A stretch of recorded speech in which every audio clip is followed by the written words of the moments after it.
My fiancée told me she was working late. An hour later, her coworker accidentally posted a group photo with her sitting on his lap. I quietly saved it. That night, I forwarded it to HR. What happened next? Legendary. The text from my fiancée, Megan, came through at 7:15 p.m. on a Tuesday. Hey babe, going to be super late tonight. We're all hands on deck trying to hit the quarterly deadline. Don't wait up for me. So, I was on the couch, reading a book. I texted back a simple, no problem, work hard. An hour and a half later, I was scrolling through Instagram, killing time before bed. And that's when I saw it. It wasn't on her feed, of course. It was on the feed of a junior marketing guy from her department, a kid named Kevin, who was known for oversharing. He had posted a classic group photo, a blurry shot of about 10 people squeezed into a booth at some trendy downtown bar. The caption read, "Deadline crushed. Team celebration." And right in the middle of the happy celebrating team was Megan. She was laughing, holding a cocktail, and sitting squarely on the lap of her boss, a senior manager named Alex. His arm was wrapped securely around her waist, and his hand was resting a little too high on her side. They looked comfortable, familiar. Like this wasn't the first time they'd been in that position. I stared at the photo for a full minute. My heart didn't race. My stomach didn't drop. I felt a strange, almost serene sense of calm. The kind of calm you feel when a long, tedious investigation finally yields a single, perfect piece of incontrovertible evidence. The vague suspicion I had been harboring for months had just been confirmed with a timestamp and a geotag. I didn't get angry. I didn't throw my phone. I just held my thumb down on the screen and quietly saved the image to my camera roll. Then I saved it to my secure cloud server. Then I backed it up to an encrypted hard drive. In my world, you always protect your evidence. Megan thought she was at a team celebration. She had no idea she was the subject of a newly opened internal investigation. And I was about to become the most dedicated, most ruthless lead investigator she had ever encountered. Let's be very clear about something. I am not a wimp. I am not a doormat. I am the Senior Director of Corporate Compliance for a Fortune 500 company. It's a job that sounds boring, and mostly it is. But my entire career is built on a single, unwavering principle. Rules exist for a reason. I am the man who writes the code of conduct. I am the man who investigates violations of it, and I am the man who recommends termination for those who think the rules don't apply to them. My life is a fortress, built of policies, procedures, and the absolute certainty that actions have consequences. I met Megan 2 years ago at a company mixer. We work for the same massive tech firm, but in completely different divisions. She's in marketing, the department of flashy presentations and questionable expense reports. I'm in compliance, the department they whisper about in hushed tones. She was chaos, I was order. I found her fascinating. I saw her as a personal challenge, a system that was operating far outside of acceptable parameters. I genuinely thought I could be a positive influence, that I could guide her towards a more stable, more principled way of living. Our relationship wasn't a business arrangement. It was, in my mind, a rehabilitation project. I was blind to the fact that she didn't want to be rehabilitated. She just wanted a sponsor. I wasn't a simp. For 2 years, I set clear boundaries. I never merged our finances. The house we lived in was mine alone, purchased long before I met her. I didn't pay her bills. She had her own salary, and she was responsible for her own life. My contribution was providing a stable home and a partnership with a man who I thought was helping her grow. I was wrong.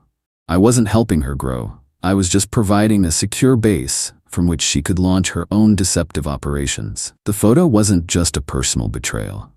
It was a professional one. In sitting on her boss's lap, she wasn't just my fiancée being unfaithful. She was an employee in a subordinate position, engaging in a public display of inappropriate conduct with her direct superior. It was a clear, flagrant violation of at least 4 sections of the company's code of conduct. A code of conduct that I had personally written. She thought she was cheating on her fiancé. She had no idea she was cheating on the man who held her entire professional future in the palm of his hand. That night, after I had secured the evidence, I went into my home office. I opened a new encrypted file on my server. I labeled it Case File M. Jenkins A. Vance. Then I composed a new anonymous email address. From that address, I drafted a formal ethics complaint. It was a work of art, cool, professional, and devastatingly precise. It cited the exact policies being violated: fraternization, conflict of interest, unprofessional conduct, and misuse of company resources. As I was fairly certain this team celebration would end up on Alex's expense report, I attached the photo as Exhibit A. And then I sent it directly to the one person at the company whose job it was to take this more seriously than anyone else: the head of human resources. The investigation had officially begun, and the primary suspects had no idea they were even being investigated. Update 1. The morning after I filed the complaint was a masterclass in strategic deception. Megan came home around 2 a.m., smelling of alcohol and cheap perfume. She tiptoed into the bedroom, thinking I was asleep. I was awake, of course, staring at the ceiling, my mind methodically gaming out the next 20 moves. In the morning, she was a little hungover, but otherwise her usual bubbly self. "Oh my God, last night was insane," she said, pouring herself a coffee. "We were at the office until midnight. Alex is such a slave driver." I just nodded, my face a mask of mild, husbandly sympathy. "Sounds tough," I said. "Make sure he expenses you a good lunch for all that overtime." This was the core of my strategy: absolute, unwavering normalcy. An investigation is most effective when the subjects are unaware they are being watched. I needed her to continue operating as usual. I needed her to keep making mistakes. The HR department at my company is a well-oiled, terrifying machine. They don't mess around. I knew my anonymous complaint, with its clear photographic evidence, would trigger an immediate, high-priority investigation. I also knew it would be handled with the utmost discretion at first. My job in compliance gives me a unique level of access and insight into the company's inner workings. I don't work directly with HR on these kinds of cases to avoid a conflict of interest, but I know the playbook. I knew they would start by quietly pulling records: email communications, instant messenger logs, expense reports, corporate travel records, even the logs from the keycard scanners at the office doors. They would build a case before they ever spoke to a single person. And I knew they would find more, because I had spent the last 6 months quietly observing a pattern of behavior that was, at best, deeply unprofessional. I hadn't acted on it because it was personal. Now it was no longer personal. It was a compliance issue. I had seen the late-night Uber receipts on our shared account, trips from the office to her apartment before she had moved in with me, all charged to Alex's corporate card. I had seen the restaurant bills from team lunches that were just for 2 people, at places far too romantic for a boss and his subordinate. I had even, on the one occasion I had used her laptop to print something, seen a string of instant messages from Alex that were so wildly inappropriate they would have made a sailor blush. I hadn't saved them then. It was a mistake I was about to rectify. My job now was to become a second, anonymous source. I needed to feed the HR investigation with the evidence they were looking for, without ever revealing my identity. That weekend, while Megan was out at brunch with her equally awful friends, I put the second phase of my plan into action. I went into our home office and booted up her personal laptop, which she never bothered to password protect. It took me less than 10 minutes to find what I was looking for. The chat logs with Alex were still there, a treasure trove of incriminating evidence. There were flirtatious comments, inside jokes, and most damningly, a series of conversations where he promised her a promotion she was not qualified for, in exchange for her loyalty. I took high-resolution photos of the screen with my phone. I didn't want to save the files directly, as that could leave a digital trail. The photos were clean, undeniable proof of a quid pro quo arrangement and an inappropriate relationship. This was no longer just about a drunken night at a bar. This was about a serious abuse of power by a senior manager. I also went through the shared photo album on our cloud account. Tucked away in a folder she thought I never looked at were more pictures from company events. Pictures where she and Alex were always standing a little too close, a little too familiar. I saved them all. I compiled this new evidence into a second dossier. I sent it from a different, anonymous email address, this time to the lead HR investigator, who I knew had been assigned to the case. The email was simple. I am a colleague of Megan Jenkins. I am aware that an investigation is underway. Perhaps this will be helpful. I wished to remain anonymous for fear of retaliation. The trap was now baited with a feast of evidence. Megan and Alex thought they were dealing with a single blurry photograph.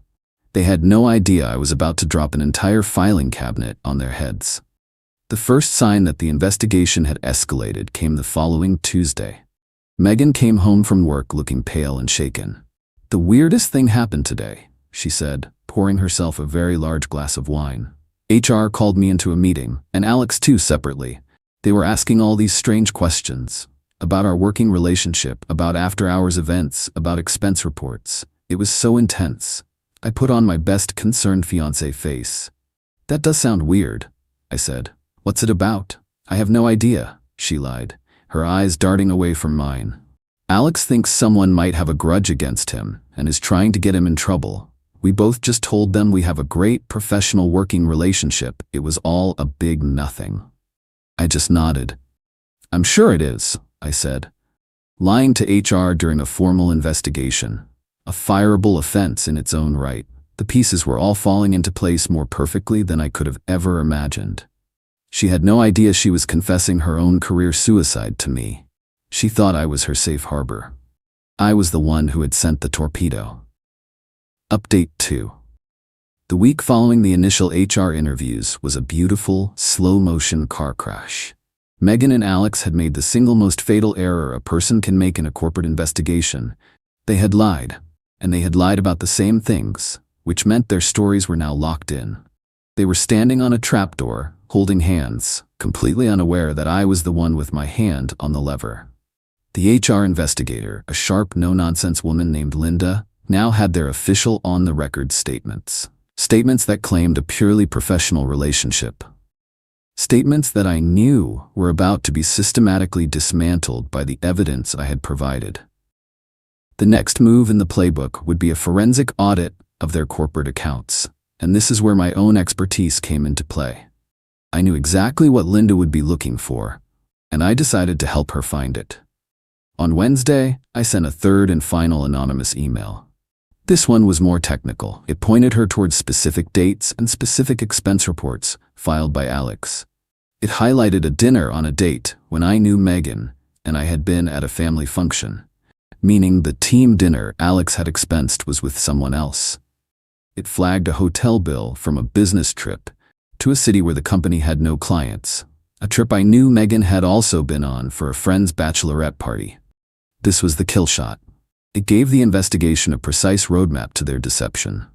It was no longer just about flirtatious messages or a single inappropriate photo. It was now a clear pattern of them using company money to fund their affair. Megan's anxiety level throughout the week was a joy to behold. She was jumpy, irritable, and constantly on her phone texting Alex. She was trying to keep her story straight, trying to plug the leaks in a ship that was already halfway to the bottom of the ocean. She even had the audacity to complain to me about the stress. "This whole HR thing is a nightmare," she said one evening. "It's so distracting. I can't focus on my work, and Alex is being really weird about it." "You just have to tell the truth," I said, looking her straight in the eye. "As long as you're honest, you have nothing to worry about." That's what I always say in my compliance trainings. The look of panic that flickered across her face was priceless. The hammer finally fell on Friday. It was a beautiful, sunny afternoon.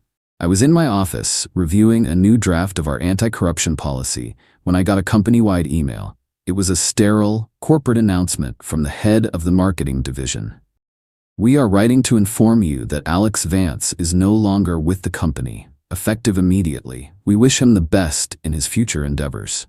He had been fired unceremoniously. The phrase, "wish him the best in his future endeavors," is corporate speak for, he was fired for cause and we can't legally tell you the sordid details. I knew Megan's fate would be decided separately. I went home, made myself a drink, and waited. She walked in the door 2 hours later. Her face was ashen, her eyes were red. She was carrying a small cardboard box with the contents of her desk. She didn't say anything.